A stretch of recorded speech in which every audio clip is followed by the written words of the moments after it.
जी के चरण में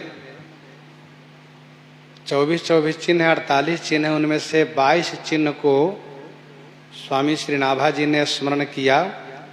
तो श्री स्वामी प्रियदास जी उन चिन्हों की महिमा दर्शा रहे हैं कि श्री राम जी क्यों चिन्ह धारण किए हैं।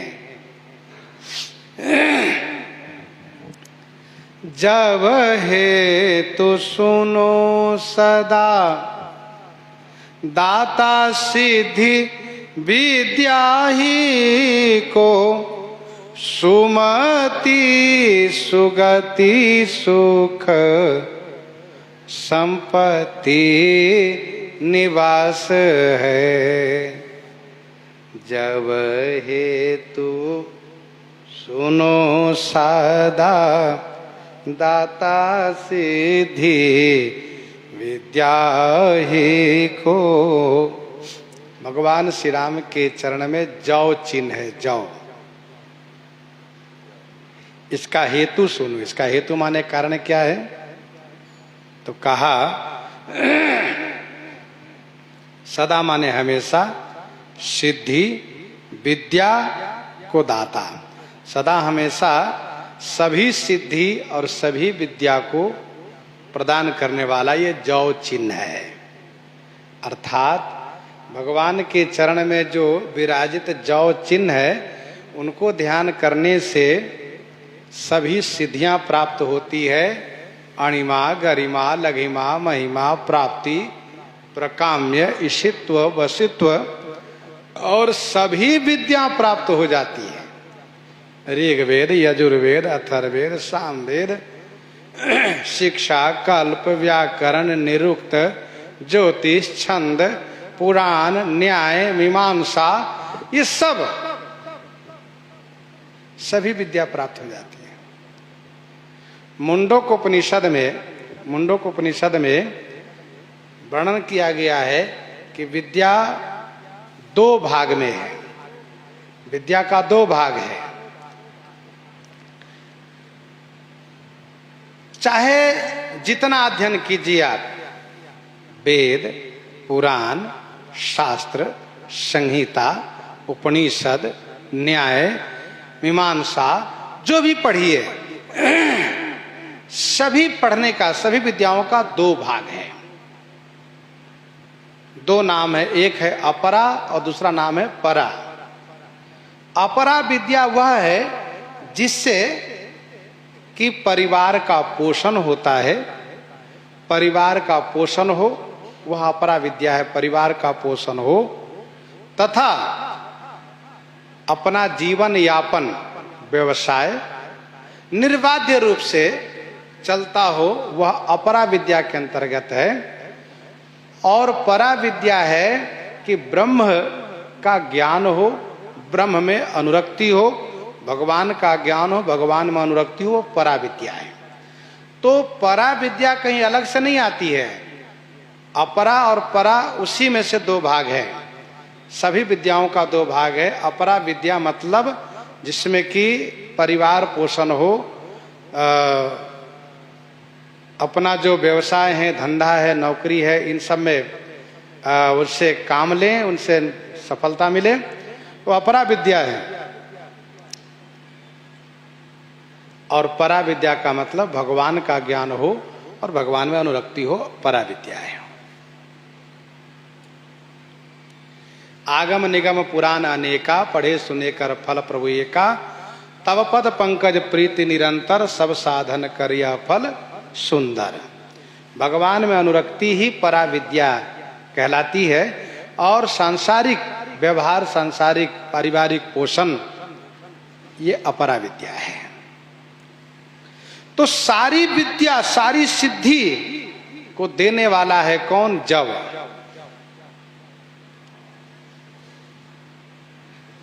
सुमति सुगति सुख संपत्ति निवास है।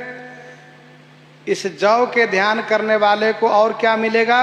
कहा सुमति मिलेगी, सुगति मिलेगी, सुख मिलेगा और संपत्ति के निवास मिलेगा, स्थायी संपत्ति मिलेगी।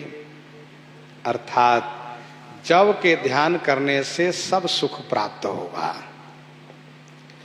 छीन में सभित होत कली की कुचाल लखी, ध्वजा सो विषेख जानो अभय को विश्वास है।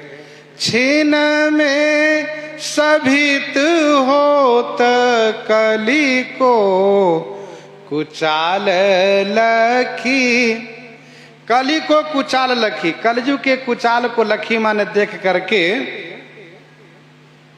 छीन में सभित होता, क्षण में ही मन सभित हो जाता है, डर जाता है। भक्तों का मन घबराने लगता है कलयुग का कुचाल देख करके। अरे भैया घोर कलयुग है।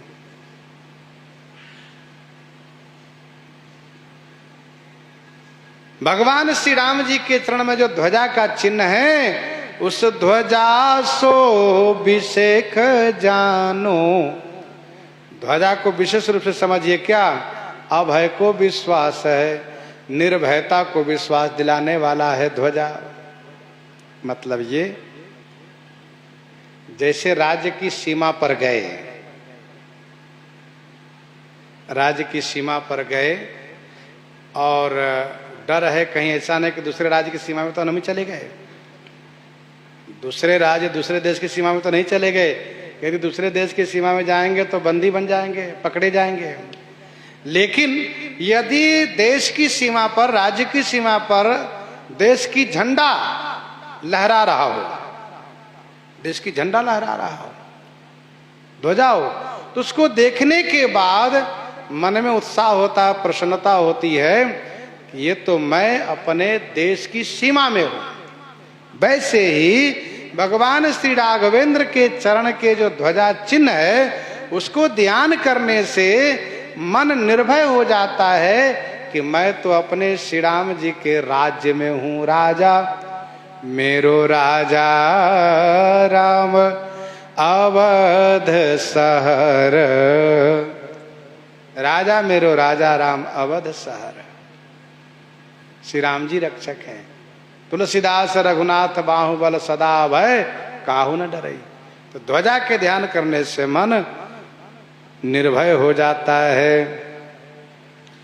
गोपद सोई है भाव सागर नागर नर, जो पै नैन हिये के लगावई मीटई त्रास है। जो पै नैन हिये के लगावई मीटई त्रास है।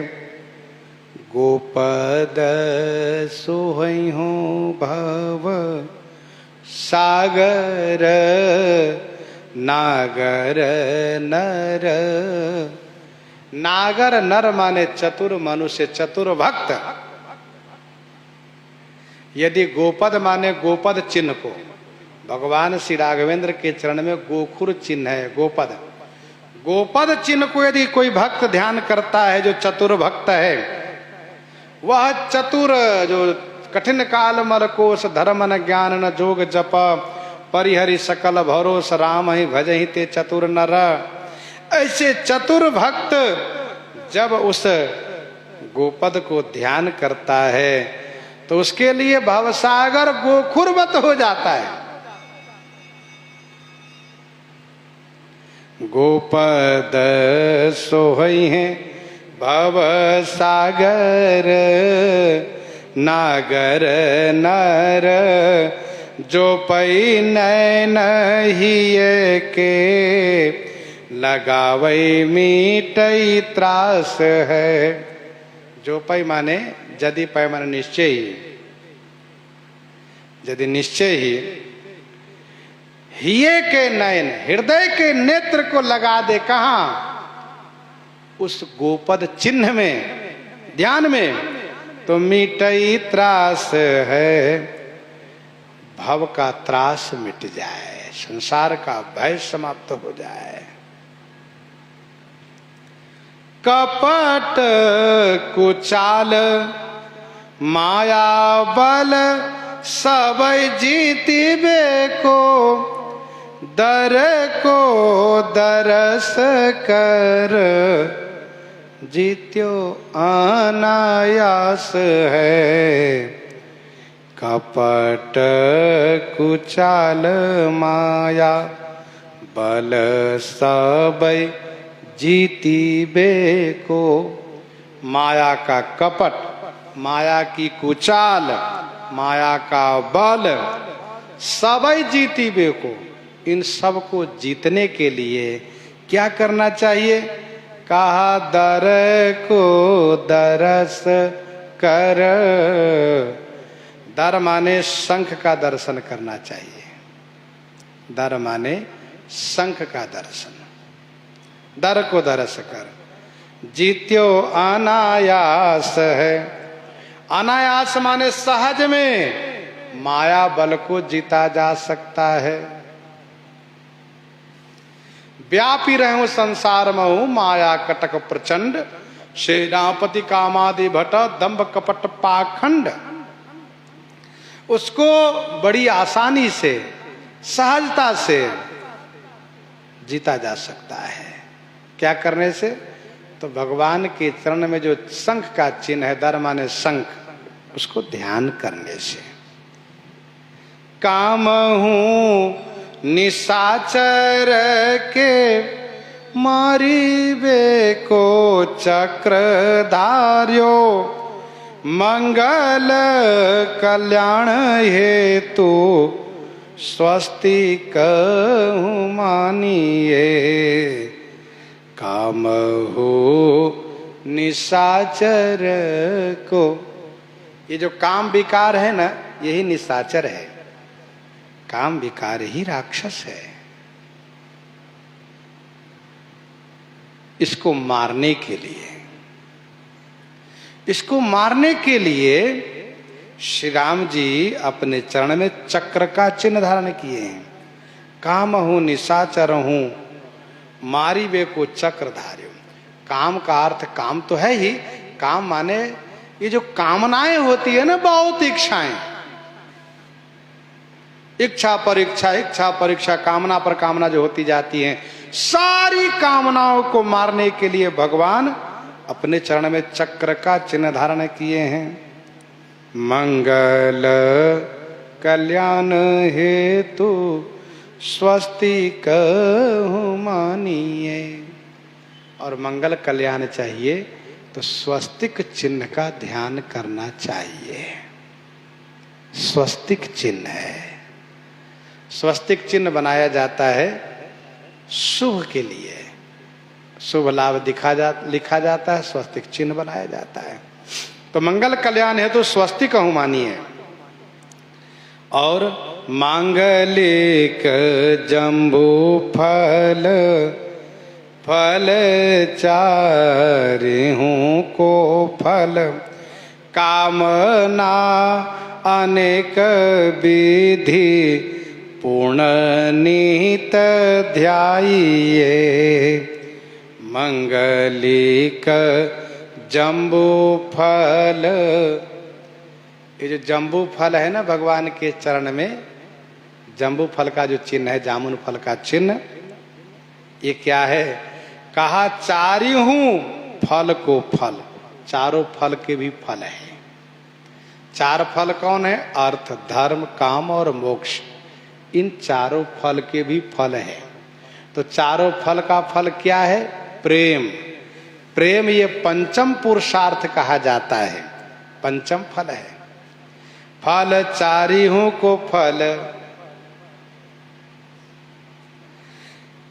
अर्थ न धर्म न काम रुचि, गति न चाहूं निर्वाण, जन्म जन्म रति राम पद, यह वरदान न आन। तो चारों फल का फल है ये। और अनेक विधि पूर्ण कामना, अनेक विधि पूर्ण, अनेक प्रकार की जो कामना हो रही, सात्विक कामना, पारमार्थिक कामना, उन कामनाओं को पूर्ण करते हैं कौन? जम्बू फल। अर्थात जम्बू फल का ध्यान करिए तो अनेक जो सात्विक कामना है उसकी पूर्ति होगी तथा प्रेम प्राप्त होगा। नित्य ध्याइए, नित्य ध्यान करना चाहिए। कलश सुधा को सर भर्यो हरि भक्ति रस, नैन पूट पान कीजे, जीजे मन आनिए। कलश सुधा को सर, कलश अमृत कलश, और अमृत का सर माने सरोवर, तालाब। कलश सुधा को सर, सुधा माने अमृत। ये देहली दीपक न्याय से दोनों ओर लगाना चाहिए। सुधा को कलश, सुधा को सर माने तालाब। श्री राम जी अपने चरण में रखे चिन्ह रूप में। क्यों?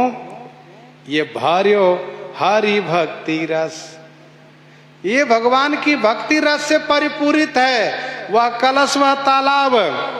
नैन पूट पान कीजे, जीजे मन आनिए। नैन पुट पान कीजिए, आहा, इनको नेत्र रूपी पुट माने दोना से पान कीजिए। जीजे मन आनिए, और मन में ला करके जीजे माने प्रसन्न रहिए, खूब आनंदित रहिए। भक्ति को बढ़ावे और घटावे तीन तपहु को, अर्ध चंद्र धारण ये कारण है जानिए। भक्ति को बढ़ावे, भक्ति को बढ़ाने के लिए और तीनों ताप को घटाने के लिए अर्ध चंद्र चिन्ह को श्री राम जी धारण किए हैं। अर्ध चंद्रमा का चिन्ह है। बस यही कारण जानिए, ये कारण है जानिए। अर्थात जैसे चंद्रमा ताप हारक है, अमृत परक है, वैसे भक्ति अमृत को बढ़ाने के लिए, तीनों ताप को मिटाने के लिए श्री राम जी अर्ध चंद्रमा को धारण किए हैं अपने चरण में चिन्ह के रूप में। उनको ध्यान करने से यह लाभ प्राप्त होता है। इस प्रकार से स्वामी श्री प्रियादास जी वर्णन कर रहे हैं। इन्हीं के साथ आज सीताराम सीताराम सीताराम सीताराम।